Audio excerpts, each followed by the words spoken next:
네, 하나님 말씀 마가복음 8장 31절부터 34절까지 말씀 함께 읽도록 합니다.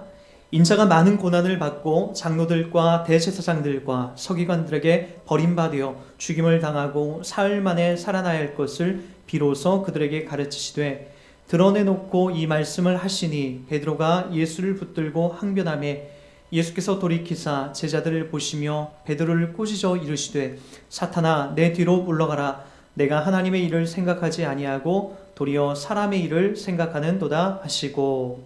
아멘. 교회를 다니기 전에는 잘 사용하지 않던 단어 중에 하나가, 이 문장 중에 하나가 아무래도 자기를 부인하고 라고 하는 이런 말일 겁니다. 처음엔 다 낯설고 어색하죠. 할렐루야 라고 하는 이런 것도 우리 친구들하고 장난칠 때 막 그렇게 쓰지, 이 코미디에서나 나올 법한 그런 단어인 것 같고, 아멘도 뭐 똑같죠. 뭐 십자가의 목걸이, 십자가는 아마 목에 차는 목걸이 정도로만 우리가 인식하지 그 이상은 아마 생각해 본 적도 없을 겁니다. 그러다가 이 주님을 영접하고 새로운 세상을 이제 보기 시작하죠. 오래전 제가 예수님 믿을 땐 그랬어요. 그 전에는 뭐 교회 십자가를 봐도 뭐 별거 아니고 그냥 장사하려고 저런가 보지, 뭐 저 안에서는 뭐 지들끼리만 놀고 쿵닥거리나 보지 라고 생각했다가 예수님을 이제 인격적으로 만나고 나서는 그게 바뀌기 시작하더라고요. 주님을 만나고 주님이 계신 것을 확인하고, 그리고 주님께서 주시는 그 기쁨을 맛보고 나니까 매일 똑같이 걷던 길이 그리고 매일 걸으면서 보던 그 나무와 풀들이 다르게 보이는 거예요. 매일 보던 나무들인데도, 그리고 매일 가던 길인데도 이 다른 느낌. 아마 우리가 예수를 믿으면서 이렇게 받아본 그런 마음들일 겁니다. 예수를 믿고 나니 내 인생에 예수로 인해 거듭나고 새롭게 태어난 것 때문에 그것들이 살아있는 것 같고, 그것들이 모든 만물들이 어떤 목적을 갖고 있고 하나님을 찬양하는 것 같고, 그분이 만들어 놓으신 나를 위해 준비한 선물처럼 그렇게 느끼더라는 거죠. 그리고 나서 이제 그 다음에는 할렐루야, 아멘, 십자가와 부활, 하나님 나라, 자기 부인, 이런 것들이 들리기 시작하고, 그 의미를 생각하니까 감히 감당할 수 없는 그 내용을 담고 있다는 것을 그제서야 이제 알게 됐던 거죠. 아마 여러분들도 그럴 거예요. 십자가나 하나님 나라, 그리고 할렐루야, 아멘이라고 하는 것이 얼마나 우리 신자들에게 영광스러운 고백이고, 이것들을 아무나 담아낼 수 없는, 이 배워서 되는 문제가 아니잖아요. 세상 사람들, 돈 많고 많이 배운 사람들에게서 들을 수 없는, 하나님이 나의 입술을 통해서 받아내시는 얼마나 복된 소리요, 복된 내용들이라는 것을 우리는 금방 알게 된다는 거죠. 그러나 그 중에서도 우리가 이제 가장 어려운 길로 부름받는데, 다른 것들은 그래요. 도통 다 우리가 은혜를 통해서 할렐루야도 나오고 아멘도 나오고 십자가, 부활, 하나님 나라, 이런 것들 우리 가운데 흘러나오지만, 자기 부인이라고 하는 것은 이건 참 우리 신자들이 살아가면서 영원히 풀리지 않는 이 숙제와 같은 그런 내용을 우리가 담고 있는 걸 볼 수가 있습니다. 그 의미도 어려웠지만 그렇게 살아가는 것이 더욱 어렵게 다가오는 것이 아마도 이 자기 부인일 거예요. 아마 여러분들도 이 내용에 깊숙이 들어가 보면 도대체 자기 부인이라는 것을 내 삶에 어떻게 담아내야 되는 것인가 라고 하는 것이 아마 여러분들에게 다가올 거예요. 태어나서는 우리가 그렇잖아요. 어머니의 모유를 먹고 분유를 먹고 이유식을 먹고, 성장해서는 어떻게 하죠? 우리가 소화력이 있고 이빨이 나서는 고기를 씹을 줄 알아요. 그리고 나중에는 더 심한 게 우리가 성장을 하게 되면 생선의 가시도 우리가 와그작 우적우적 씹어서 먹으면서 우리가 아주 뾰족하고 딱딱한 것도 이제는 우리가 우습게 여기듯이, 점점 우리의 삶에 있어서 여러분들이 예수를 믿고 신앙생활을 하면서 하나님이 여러분들에게 지속적으로 요청하는 게 있어요. 그게 바로 뭐냐면 자기 부인의 길이에요. 자기 부인의 길. 우리 신자들이 사실 이 앞에서 말이 자지러지고 넘어집니다. 마치 오늘 등장했던 베드로도 그랬죠. 베드로를 우리가 볼 때 사실 오늘 베드로가 담아낸 이 고백은 사실 상당히 어려운 거예요.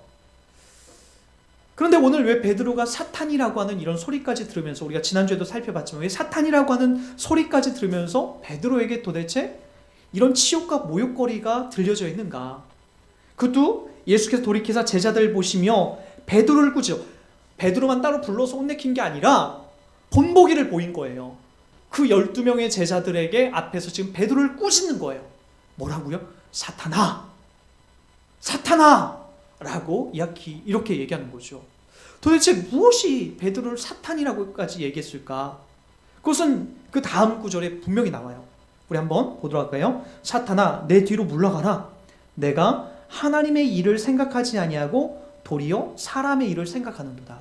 이게 바로 사람의 일을 생각하는 것이 바로 자기 부인을 하지 않는 것이고, 하나님의 일을 생각하는 것이 바로 뭐라고요?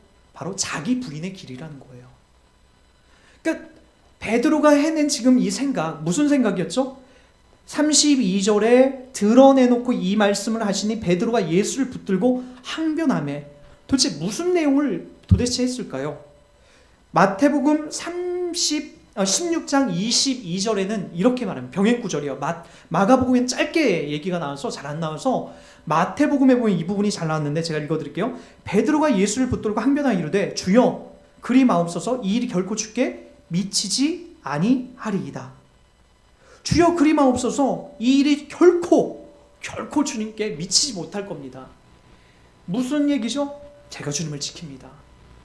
절대로 주님이 십자가에서 죽을 일은 없습니다. 그거는 극악무도한 강도들이나 죽이는 거지, 거기서 죽는 거지, 살인자나 성폭행범이나 그런 악한 죄인들만 거기에 매달리는 거지, 내가 따르고 있는 주인 예수님이 감히 거기에 매달린다는 것을 상상조차 할 수 없다는 것. 그래서 내가 주님을 반드시 지킬 겁니다. 이 열심, 제자들의 이 아주 다부진 마음, 내가 내 주님을 위해서, 내 선생님을 위해서 내 목숨까지 내놓겠습니다라고 하는 이 아주 결연한 다짐. 여러분, 이게 얼마나 멋있는 말이에요. 예수님을 지키겠다는데. 그런데 오늘 성경은 예수님 그것을 뭐라고 얘기하고 있다고요? 사람의 일이라고 얘기하고 있다. 사람의 일. 그게 사람의 일이다. 이게 자칫하다 보면 우리들 가운데에 얼마나 무섭게 다가오는 내용인지 몰라요.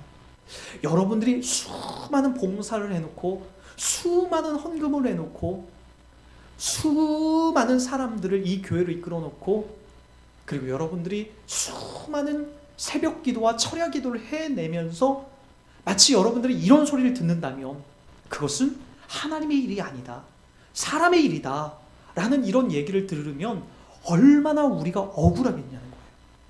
근데 오늘 베드로는 아마 그 주변에 있는 11명의 제자들이 질투할 정도로 처음에는 이 말을 했을 때 많은 제자들이 질투했을 거예요. 나도 저렇게 해야 되는데, 베드로처럼 예수님이 죽으신다고 할 때 사람들이 와서 날 붙잡아다가 대제사장들이 날 못 박아 죽일 거야 라고 하는 이 얘기, 그리고 내가 3일 만에 살아날 거야 라고 하는 이 얘기를 했을 때 나도 베드로처럼 그렇게 주님을 지켜야 된다고 얘기를 해야 되는데, 그렇게 못 담아낸 것이 주변에 있는 제자들을 열불나게 했을 거예요. 그런데 이런 이 얘기를 해놓고 나서 베드로는 사탄이라는 소리를 들어요.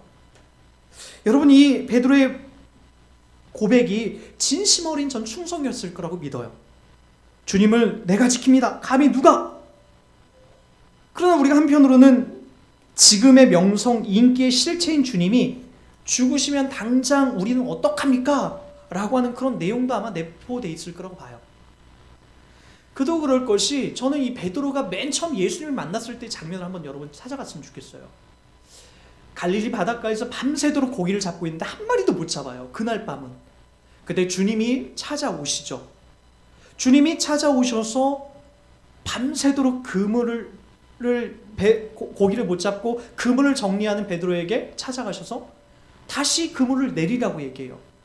깊은 데에다가 그물을 다시 내려서 고기를 건져라. 그랬더니 고기가 정말로 그물이 찢어질 정도로 많이 잡힙니다.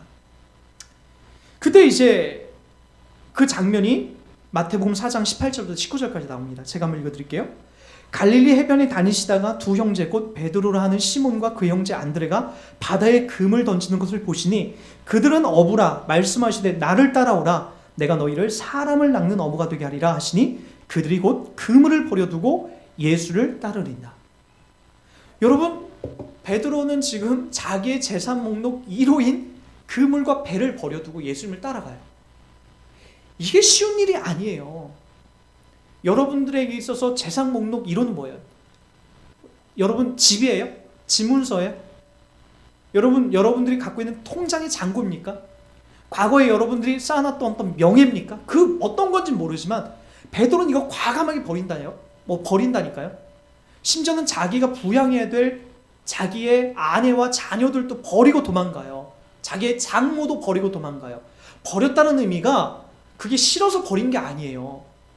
예수를 따르기 위해서 예수님의 명령에 그분이 따르라는 명령에 순종하기 위해서 재산과 가족도 아낌없이 버리고 예수님을 따라간다고요. 여러분, 우리도 그러면은 다 이거 버리고 예수님 따라가자. 자녀도 버리고 남편도 버리고 아내도 버리고 집도 버리고 자동차 다 버리고 예수님을 따라가서 이 교회 선신하고 선교사로 나가자. 그런 부름이 아니에요. 그런 것들이 이런 베드로나 또는 이런 것들은 특별한 사람들에게 하나님 주시는 경향성이 있지만 보편적으로 모든 사람에게 이 길을 가라고 하지 않는다고요. 결국엔 하나님이 이것과 상관없이 사탄이라는 소리를 합니다. 베드로에게요. 이게 우리를 헷갈리는 거예요. 베드로는 여러분 엄청난 헌신을 한 거예요. 재산 목록 1호 되는 그물, 배를 버리고 가족을 내버려 두고 예수님을 쫓아간다는 것이 그게 어디 쉬운 이야기냐는 거예요. 우리는 다 못하고 있잖아. 우리도 못했던 거를 가지고 베드로를 욕하면 안 돼요. 야, 베드로 사탄이라는 소리 들었네. 난 얘보다 우린 베드로보다 못났어요. 못해요. 이렇게 버려두고 쫓아갈 만한 실력도 못 된다고요. 그런데 여러분, 참 다행인 것은 뭐냐면 이것을 버리느냐 안 버리냐 때문에 사탄이냐 사탄이 아니냐는 소리를 듣는 게 아니라고요. 우리가 주님을 위해서 종교적으로 많이 갖다 바쳤느냐, 또는 내가 주님 앞에 많은 걸 헌신했느냐, 많은 걸 봉사했느냐, 많은 어떤 새벽 제단을 쌓았느냐, 그런 걸 하나님이 요구하지 않는다고요.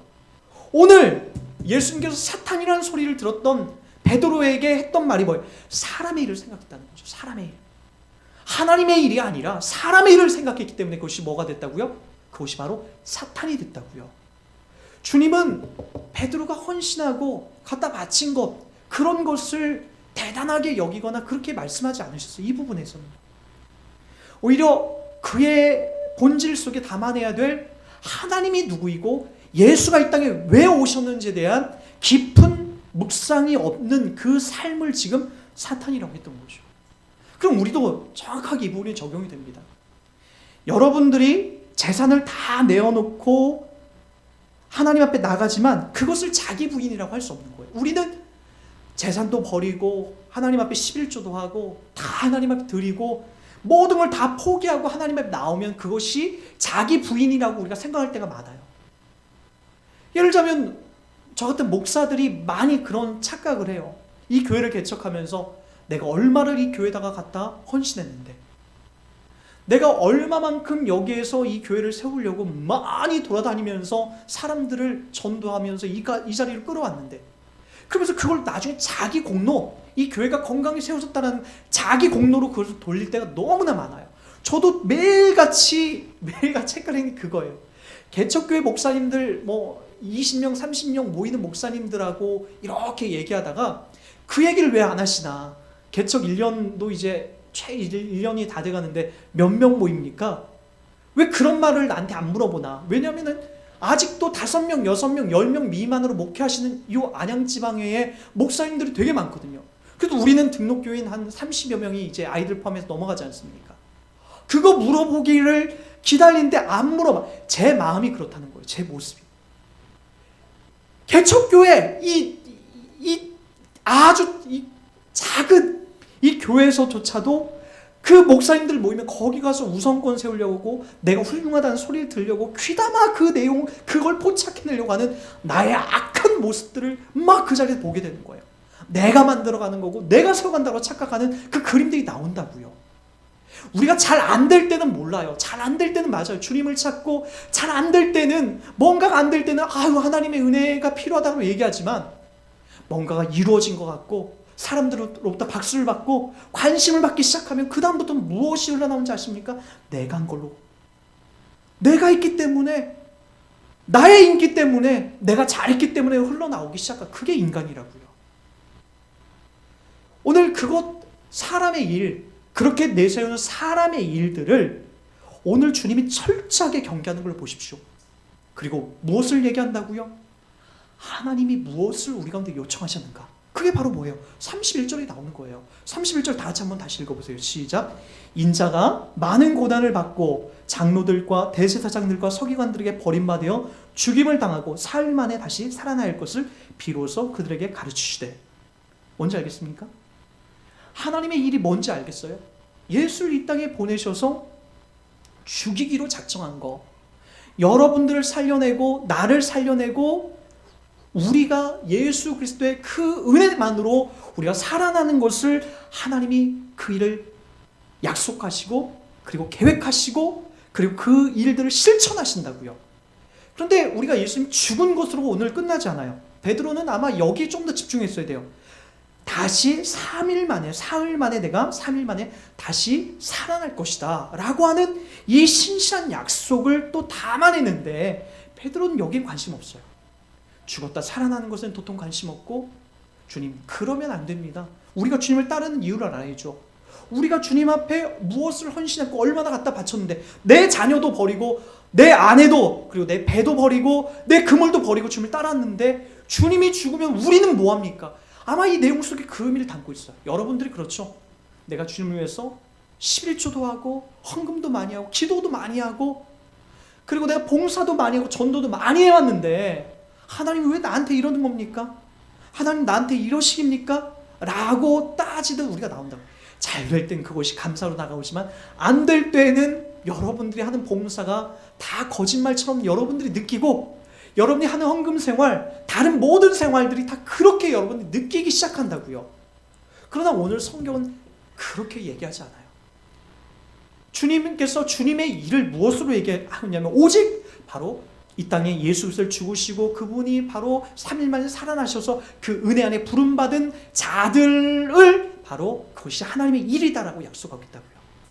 그럼 우리가 하는 이 모든 봉사와 모든 구제와 모든 헌신, 헌금은 그럼 다 소용없다는 말입니까? 아니요. 그 얘기를 하려는 게 아니에요. 우리 한번 마태복음 20장 23절부터 20절까지 한번 가보겠습니다. 30절까지 가볼게요. 마태복음 20장입니다.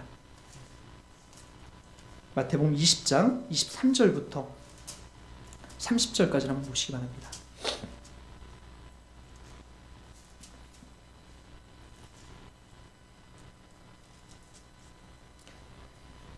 (23절부터) 같이 읽습니다.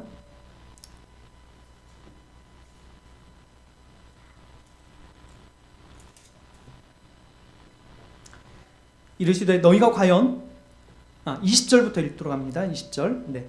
그때 세베대의 아들의 어머니가 그 아들을 데리고 예수께 와서 절하며 무엇을 구하니 예수께서 이르시되 무엇을 원하느냐 이르되 나의 이 두 아들을 주의 나라에서 하나는 주의 우편에 하나는 주의 좌편에 앉게 명하소서. 예수께서 대답하여 이르시되 너희는 너희가 구하는 것을 알지 못한다.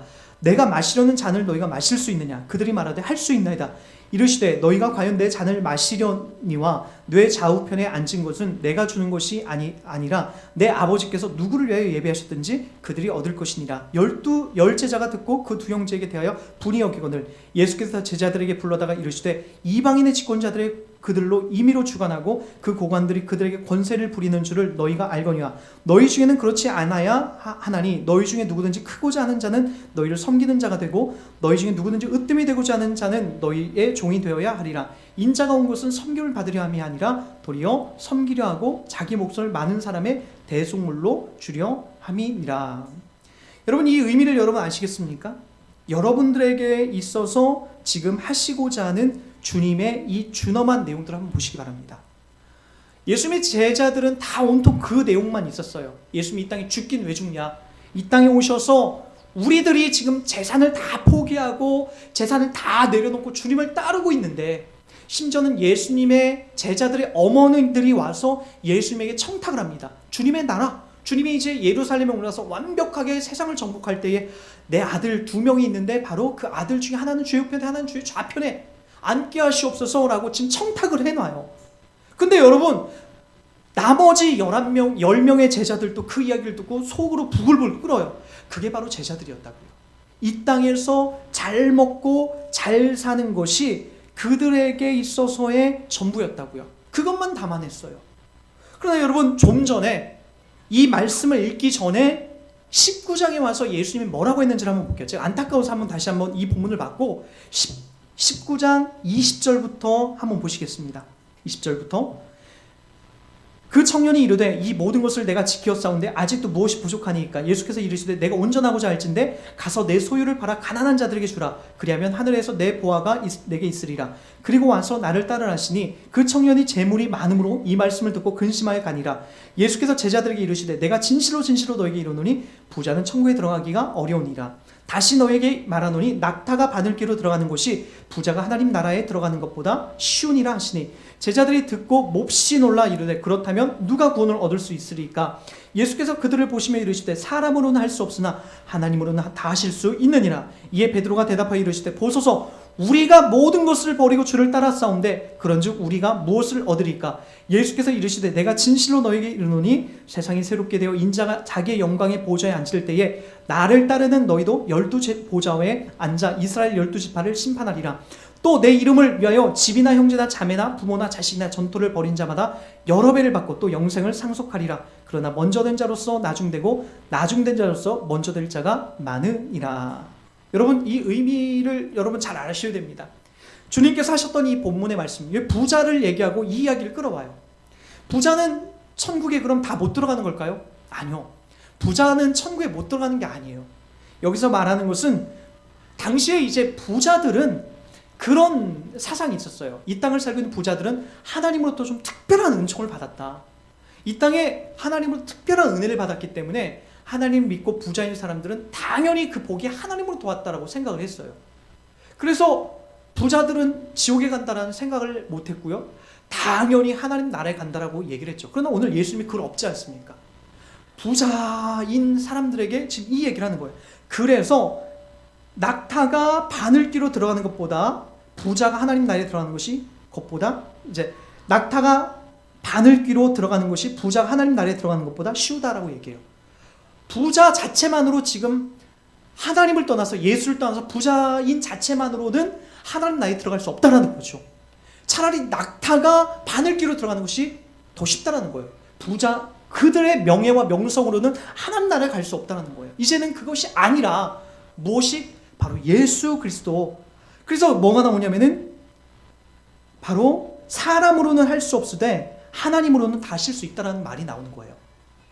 부자들로 인해서 천국 가는 게 아니라 낙타가 바늘귀로 들어가는 것, 그 불가능한 일을 바로 하나님이 하신다라고 하는 그 의미를 담고 있는 거죠. 그래서 그 의미가 나오는 거예요. 그리고 나서 베드로가 생뚱맞은 질문을 던집니다. 보십시오. 대답, 우리가 모든 것을 버리고 그저 다 버리고 주를 따랐사온데 그런즉 우리가 무엇을 얻으리까? 예수께서 대답하여 이르시되 내가 진실로 너에게 이르노니 세상이 새롭게 되어 인자가 자기 영광의 보좌에 앉을 때에 나를 따르는 너희도 12 보좌에 앉아 이스라엘 12지파를 심판하리라. 무엇을 약속하고 있다고요? 이 땅에서 잘 먹고 잘 사는 것을 우리들 가운데 보장하지 않습니다. 이게 우리들 가운데 시험 드는 내용이에요. 하나님을 위해서 내가 그토록 많이 기도하고 헌금 생활하고 헌신 봉사를 했는데 하나님 왜 이 땅이 현실적으로 내게 눈앞에 펼쳐진 청사진이 안 보이냐는 거예요. 그 이야기를 지금 흘러내는 것 아닙니까? 그때 주님께서 하셨던 말이 뭐예요? 내가 진실로 너에게 이르노니 세상이 새롭게 되어 인자가 자기의 영광의 보좌에 앉을 때 나를 따르는 너희도 12 보좌에 앉아 이스라엘 12지파를 심판하리니. 바로 하나님의 영광스러운 심판자, 왕권의 신분으로 그들이 설 날을 하나님이 약속하시는 거죠. 여러분, 우리들에게도 하나님이 약속하신 거 아닙니까? 너희는 택하신 족속이요 그리고 왕같은 제사장이다. 하나님 나라에 가서 우리들이 이 다음에 담아내는 놀라운 은혜가 바로 이런 것들 아닙니까? 근데 우리는 현실적으로 눈에 보이는 것을 우리가 목적 삼아요. 아마도 28절을 제자들은 잘못 오해해서 아마 이 땅에서 예수님이 오셔서 이 땅에 오셔서 예루살렘을 정복하고 이 땅에서 큰 부귀와 명성을 갖고 이 땅을 심판하실 그 예루살렘의 왕좌에 앉으실 예수님으로 이들은 생각했던 것 같아요. 실제적으로 눈에 보이는. 그래서 그의 어머니들이 와서 청탁하는 그 시점이 막 우리가 읽었던 20장 20절부터 등장하지 않습니까? 눈에 보이는, 여전히 그들은 눈에 보이는 것에 만족하고 그것을 찾아 헤매요. 여러분들이 이 땅을 살면서 우리가 헷갈리는 게 그거예요.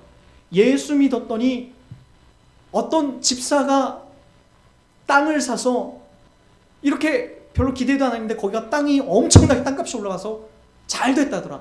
우린 이런 것 때문에 넘어가요. 야, 예수 믿었더니 어떤 내 친구 집사 자녀가 대학 수능시험을 봤는데 400점을 맞았더라. 만점을 맞았다더라. 그런 것 때문에 우리가 혹 넘어간다.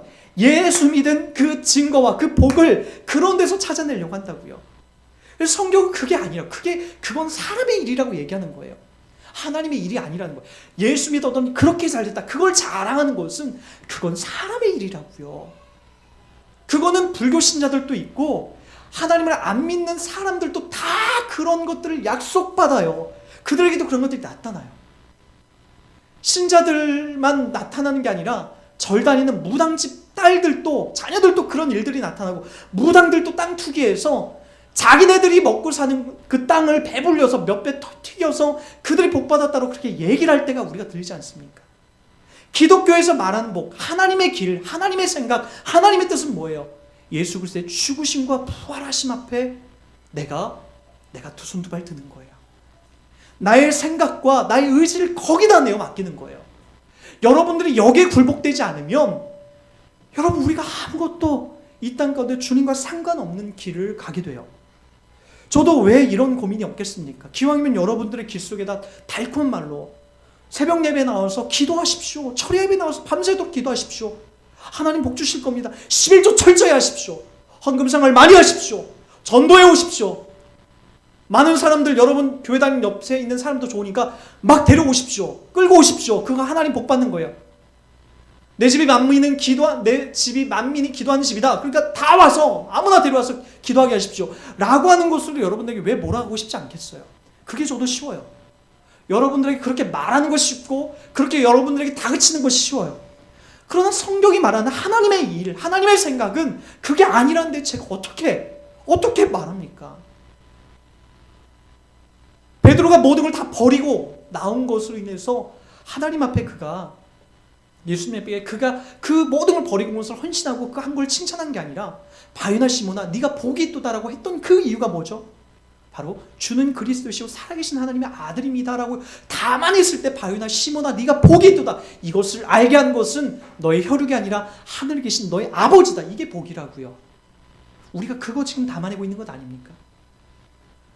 그렇다면 여러분 분명합니다. 이 땅에서 부자로 살던 가난하게 살던 그것은 하나님의 관심사항이 아니에요. 다시 한번 여러분들의 가난한 길을 주셨다면 여러분 그 길을 기꺼이 가십시오. 여러분들에게 부자의 길을 주셨다면 여러분 그 길을 성실하고 참되게 걸어가십시오. 그러나 분명히 이것 하나 알아놓으십시오.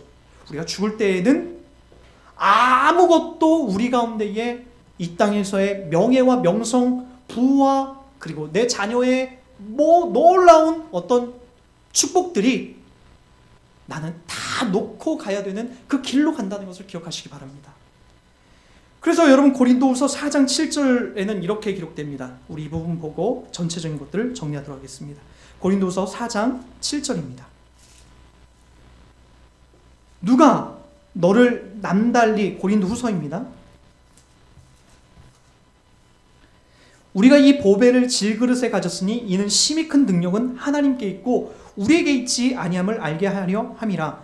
우리가 사방으로 우겨쌈을 당하여도 쌓이지 아니하며 답답한 일을 당하여도 낙심하지 아니하며 박해를 받아도 버림받지 아니하며 거꾸로 뜨림을 당하여도 망하지 아니하며 우리가 항상 예수의 죽음을 몸에 짊어짐은 예수의 생명이 또한 우리 몸에 나타나게 하려 함이라. 우리 살아있는 자가 항상 예수를 위하여 죽음에 넘겨짐은 예수의 생명이 또한 우리 죽을 육체에 나타나게 하려 함이니라. 여러분들에게 예수 믿었기 때문에 박해가 없다. 예수 믿었기 때문에 거꾸로됨을 당하지 않는다, 망하지 않는다라는 성경 구절은 틀린 겁니다. 여기 우리가 사방으로 우겨쌈을 당한다라고 얘기 나와요. 당하여도 당한다라고 나오는 거예요. 8절 쌓이지 답답한 일을 당하여도 당한다라고 나와요. 우리가 그러나 낙심하지 않는 거죠. 9절에 뭐라고 나오죠? 박해를 받아도 받는다라고 나와요. 그리고 그러나 버림받지 아니하는 거고, 거꾸로 뜨면 어떻게 한다? 당한다라고 나오는 거예요. 지난 주일날 우리 주일 예배를 끝나고 나서 유턴의 공연을 이렇게 보러 갔어요. 그 당시 이제 유턴이 우리 백승찬 목사님이 속해 있던 그 유턴이 맨 처음에 시작됐을 때에 그 2000 몇 년도죠, 목사님? 맨 처음에 시작하셨을 때가 그 2004년도죠. 예, 맞아요. 제가 대학원대 막 들어갔을 때인데. 그때 그분들의 모습이, 그 비주얼이나 그런 것들이, 그리고 우리 CCM계의 한 획을 이렇게 그어내는 한 부분으로 이렇게 서나갈 줄 알았어요. 그러나 이제 그분들이 그런 얘기를 하시더라고요. 그날 찬양 고백 속에서 우리가 CCM의 끝물에 서서 더 이상 이제 치고 올라갈 수 없는 상황이 되고 말았고, 음반 내는 것이 이제 족족 좀 이렇게 넘어가고, 저는 몰랐는데 그날 저분들이 한 달 동안, 유턴에 한 달 동안 이렇게 사역했던 사례비들을 다 공개해낸 것을 봤어요. 네 분이서 한 달에 공연 다니면서 제일 많이 벌었을 때가 300 몇 명 얼마더라고요. 한 명이 그게 아니라 네 명이서 1인당 100만 원도 채 못 되는, 100만 원을 넘어본 적이 없는 거예요. 저분들이 사역 속에서. 그런 시절을 보내다가 도저히 생활고에 힘드니까 그냥 이제 이렇게 자연스럽게 이제 해산이 되고 말았죠. 그리고 나서 이제 2004년도니까 지금 몇 년입니까? 그때 뭐 몇 년 활동하시고 한 근 10년 만에 다시 2015년도 돼서 백 목사님께서 우리 교회 오시고 나서 이제 다시 사역을 하시고, 이제 유턴이 가끔가다 이제 공연을 하게 되면서 이번에 그런 공연도 했던 거예요. 거기서 이제 그분들이 그런 얘기를 하는 거예요. 저는 지난 10년여 동안 유턴 사역 끝나고 나서 네 분이 다 목사가 돼 있고, 그리고 이제 나름대로 되게 평탄하고, 저분들이 뭐 목소리가 이상합니까? 뭐 찬양을 못합니까? 아니면 뭐 설교를 못합니까? 쟁쟁하신 분들 아닙니까? 그러나 그날 10년 동안 저분들이 그곳에서 담아내는 토크를 보니까, 그 내용들을 보니까 죽을 뻔했다라는 거예요. 어느 한 분은 인천에다 개척을 했고 보란듯이 문화사역 하면서 이렇게 개척을 해냈는데 그냥 1년 반 만에 쫄딱 문 닫았다라는 거예요. 지금 무슨 일 하시냐고 보니까 밤에는 택배 그 일을 하시고, 지금 개척교회 했던 담임 목사가 요 사당동에 있는 다른 교회 그 사역하러 찬양 목사로 들어가 있고, 그리고 또 뭐 다른 거 이렇게 강의하러 다니시고 아주 피곤한 인생을 담아내고 계시더라고요. 여기 안양에 또 한 목사님이 계세요. 그분도 한 5, 6년 전에 개척을 하셨어요. 여전히 20명, 30명 채 안 되는, 30명 채 안 되는 인원으로서 그렇게 지금도 담아내고 있어요. 우리 백 목사님도 마찬가지죠. 힘들고 어려운 상황들을 지금 계속해서 담아내고 있어요. 평일에는 어린이집 유치원 차량을 운행하고 있어요.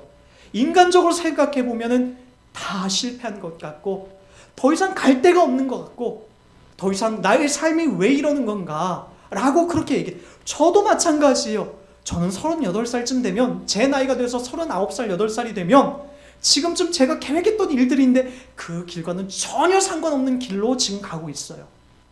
도대체 왜, 뭐가 우리를 이렇게 만들어가는 거죠? 우리가 하나님을 안 믿었기 때문에 그래요? 하나님을 신뢰하지 않았기 때문에 이런 일이 벌어지는 겁니까? 아니에요. 그러나 저는 그분들이 담아냈던 그 찬양의 고백, 그리고 그분들의 입에서 나왔던 그 고백, 괜찮아, 그래도 괜찮아라고 하는 그 고백 속에서 누가 그들을 응원하고 있다는지를 나중에 알게 됐어요. 그 누구죠? 그들의 찬양 속에 담아냈던 예수 그리스도예요. 그래도 괜찮아, 가. 그래도 괜찮아, 다리를 절더라도 뚜벅뚜벅 걸어가 라고 한 그분들의 고백들을 그날 제가 들을 수 있었다고요. 저도 마찬가지더라고요. 외롭고 괴로운 길이고 힘들고 불안한 길이지만 주님이 가라고 하시는 거예요. 그것이 우리 신자들에게 부름받은 길이라고요.